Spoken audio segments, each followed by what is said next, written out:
Assalamualaikum warahmatullahi wabarakatuh. Berjumpa kembali dengan catatan Syafiq Hasim. Persoalan pemakzulan presiden kembali naik ke permukaan. Salah satu alasan yang dikemukakan adalah alasan yang didasarkan kepada fikih politik.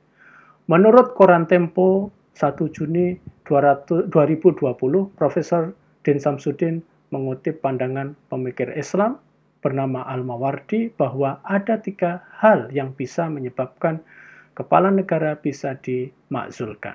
Pertama adalah keadilan. Jika tidak adil, maka seorang kepala negara bisa dipecat. Kedua, pemimpin bisa dipecat jika tidak memiliki ilmu pengetahuan atau tidak mempunyai visi kepemimpinan yang kuat dalam mewujudkan cita-cita nasional.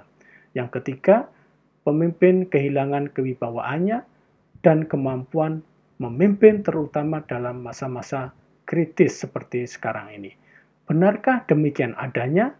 Bagaimana sesungguhnya Al-Mawardi membahas masalah kepemimpinan di dalam Islam dalam kitabnya yang sangat terkenal Al-Ahkam As-Sultaniyah.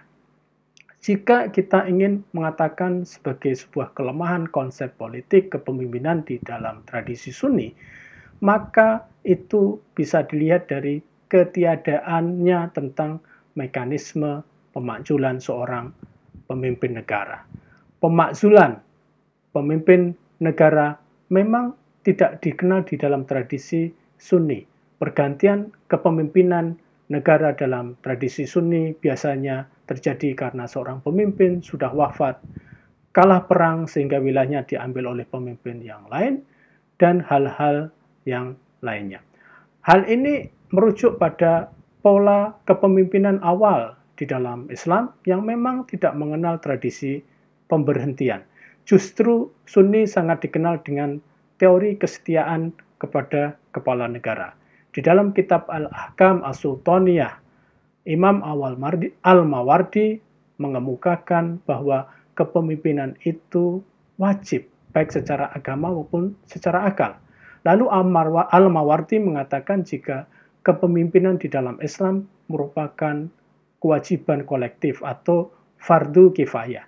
Jika ada salah satu dari anggota masyarakat memiliki kapasitas kepemimpinan dan dipilih dan mau menjadi pemimpin, maka kewajiban tersebut menjadi terhapus. Al-Mawardi membagi 2 kelompok di dalam proses kepemimpinan. Pertama adalah mereka yang memilih. Dalam bahasa Arab, mereka ini disebut dengan istilah ahlul ikhtiar. Kedua adalah mereka yang dipilih atau bisa menjadi pemimpin. Dalam bahasa Arab disebut ahlul imamah. Al-Mawardi menyatakan bahwa pihak yang memilih itu harus memenuhi beberapa persyaratan. Pertama, keadilan yang menyeluruh, artinya mereka memahami apa itu keadilan dan bagaimana bentuknya. Yang kedua, orang yang memilih pemimpin negara ini harus memiliki pengetahuan yang menyebabkan mereka bisa memilih siapa pemimpin yang layak atau berhak berdasarkan syarat-syarat yang telah diungkapkan. Ketiga, nalar dan kebajikan yang menyebabkan mereka ahlul ikhtiar bisa memilih pemimpin negara yang lebih aslah, patut, dan lebih kuat, serta lebih mengetahui kemaslahatan untuk rakyatnya. 3 syarat ini adalah bagi pihak yang memilih. Bagaimana ini dikaitkan dengan sistem tata negara kita? Kita sudah tidak mengenal lagi ahlul ikhtiar yang khusus sebagaimana yang dimaksudkan oleh Al-Mawardi di atas. Karena sistem politik kita berbeda. Kini kita mengenal sistem pemilihan presiden langsung, di mana rakyatlah yang memilih. Lalu bagaimana dengan ahlul imamah atau pihak yang dipilih oleh ahlul ikhtiar? Menurut Al-Mawardi, syarat menjadi pihak yang dipilih menjadi seorang kepala negara pertama adalah adanya keadilan yang menyeluruh. Al-adalah ala surutiha al-jami'ah. Kedua, mengetahui ilmu ijtihad untuk hal-hal yang berkaitan dengan an-nawazil, fatwa, dan hal-hal yang berkaitan dengan hukum. Yang ketiga, keselamatan atau kesehatan panca indera, salamatul hawas seperti pendengaran, penglihatan, dan lisan. Yang dengan ini semua, seorang pemimpin bisa menemukan secara langsung apa yang dijumpainya. Keempat, anggota badannya selamat atau sehat, bisa bergerak dan merespon cepat. Kelima, penalaran atau sehatnya penalaran yang membuatnya bisa memimpin rakyat dan juga memikirkan kebaikan-kebaikan untuk rakyatnya. Keenam, keberanian dan memiliki sikap menolong atau an-najdah untuk menjaga negara dari musuh. Ketujuh, keturunan dari suku Quraisy. Menurut beberapa pendapat, syarat ketujuh ini dihapuskan. Namun jika ada syarat ketujuh ini bisa ditafsirkan sebagai pemimpin harus datang dari kelompok mayoritas. Silahkan lihat kitab Al-Mawardi, Al-Ahkam As-Sultaniyah, Wal Wilayah Ad-Diniyah, edisi Tahqiq Ahmad Mubarak Al-Baghdadi, dicetak oleh Maktabah Darul Ibnu Qutaibah, halaman 3-4.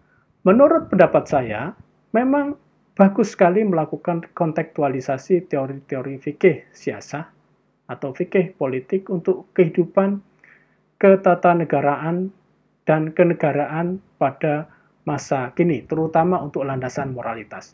Namun mungkin yang dimaksud oleh Profesor Din Samsudin dengan 3 hal yang menyebabkan seorang kepala negara bisa dicabut mandatnya, itu menurut Al-Mawardi ternyata lebih bisa terjadi pada ahlul ikhtiar atau pihak yang memilih. Memang persyaratan keadilan itu berlaku untuk keduanya, baik untuk orang yang memilih maupun untuk orang yang dipilih. Namun untuk 2 hal lainnya yang disebutkan di atas lebih mengena pada ahlul ikhtiar. Hal lain lagi bahwa 3 hal yang dikemukakan oleh Profesor Din Samsudin di atas itu sesuatu yang harus dipenuhi untuk menjadi ahlul ikhtiar atau menjadi pemimpin. Jika seseorang sudah dipilih menjadi pemimpin, maka syarat-syarat tersebut bukan menjadi alasan untuk ajlun. Di dalam teori politik Sunni, konsep pemakzulan itu tidak berlaku, yang berlaku adalah konsep ketaatan. Di sini, di dalam teori Sunni, ketika seorang kepala negara sudah terpilih, maka kedudukannya menyatu dengan negara. Tidak ada perbedaan antara pemerintah dan negara. Ini yang menjadikan konsep kepemimpinan di dalam tradisi Sunni menunggu sampai masa berakhirnya sang pemimpin itu. Bahkan ketika saya mencari istilah pemakzulan atau ajlun atau sejenisnya di dalam kitab Al-Ahkam Al-Sultaniyah, ternyata saya belum menjumpainya. Bahkan Al-Mawardi mengutip sebuah pendapat, jika seseorang sudah dipilih menjadi pemimpin berdasarkan syarat-syarat yang ada, maka 2 hak yang harus diperoleh oleh pemimpin tersebut. Pertama, hak ketaatan. Yang kedua, hak pertolongan. Sebagai catatan, pemakzulan pemimpin negara itu kurang dikenal atau tidak dikenal dalam tradisi Sunni, menjadikan fikih siasah sebagai landasan moralitas politik Indonesia mungkin bermanfaat, namun kita punya konstitusi yang menjadi dasar dari teori dan praktek kehidupan kenegaraan kita. Demikian. Wassalamualaikum warahmatullahi wabarakatuh.